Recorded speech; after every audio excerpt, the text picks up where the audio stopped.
Tales of the Titans issue 4, Andrew Constant writing with Ted Brandt on art. And this apparently might be leading into the Beast World stuff, Matt. That's what they want you to think, but they're very wrong. I knew it was a lie. Yeah. I knew it.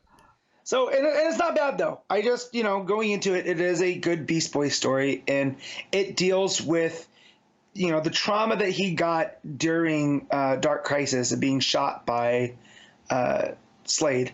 And in here, there is, the angel on the shoulder, devil on the shoulder meme, right? Not meme, but idea that we get in media. It's kind of doing that where anytime that Gar has a negative thought, it's coming from a ghostly Slade, which is a nice touch, right? So Beast Boy and Raven, this is before they're fully moved into Titan's Tower, right? They're in the process of getting there, but they decide to have movie night. But before they do movie night, Gar needs to go out and clear his head, and so he goes out for a swim, and he's swimming through this lake as a blue whale or some kind of whale, and he's having a hard time keeping bigger forms for longer because of all of the stuff that happened in Dark Crisis. So, he goes swimming. Raven's waiting for him to come back for movie night. And while he's there, and, talking to the ghostly Slade, his negative thoughts, if you will, and him telling me, he's like, I took everything from you when I shot you, and you'll never be the same. And, Raven notices that you don't need that eye patch anymore, but you just wear it because you deep down, you kind of like this feeling of hopelessness. And as he's arguing essentially with himself, this wolf runs up on him, and he doesn't think much of it. And then it changes into a full-on werewolf and takes Gar down. And it's revealed that Gar wakes up in this lab, and there's this werewolf guy, who another one that came from Batman and the Outsiders, right? His name's, I think, Anthony Lupus, and he was this athlete, this decathlete that was went to the doctor for headaches and unlocked this metagene that turned him into a werewolf. And but he thinks that through Beast Boy and Beast Boy's powers that he can finally get rid of the wolf. Because all the wolf has done is bring him tragedy, which is something that Gar had been feeling as well with being Beast Boy, right?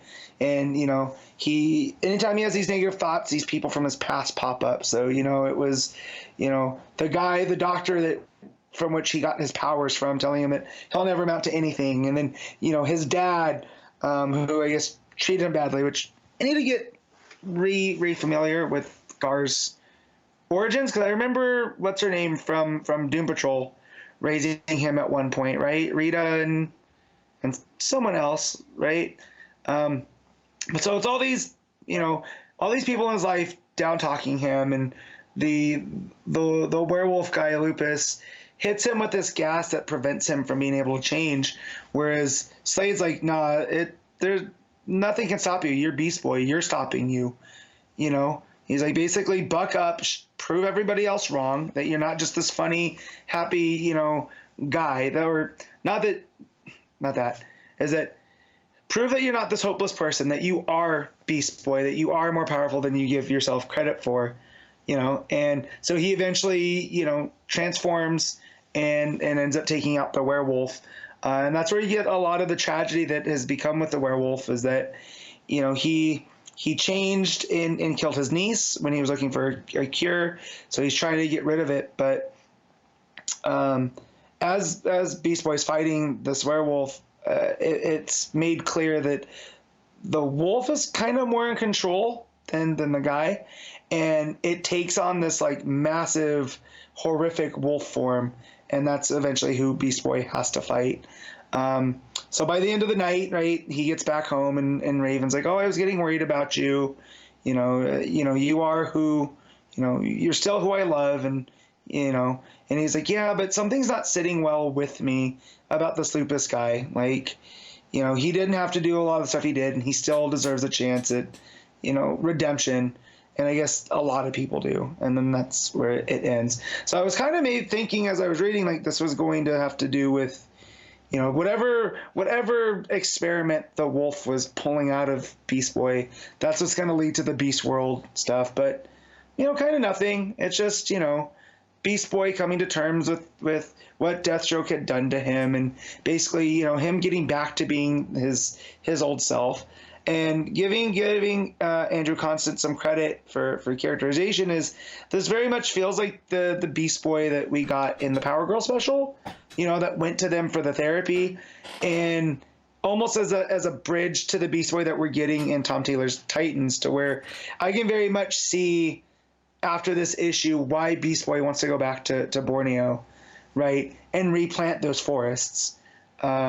And be, you know, we're, you know, as he said in the last issue of Titans, you know, we're always there for the fight. We're never there for the cleanup, and we should be better. And a lot of that came through, you know, this. So I got to give this a lot of credit for, you know, actually taking some steps with Beast Boy's character and transitioning him up from where we're at to where we're looks like to be going. So maybe that's how it's the prelude to Beast World. I don't know.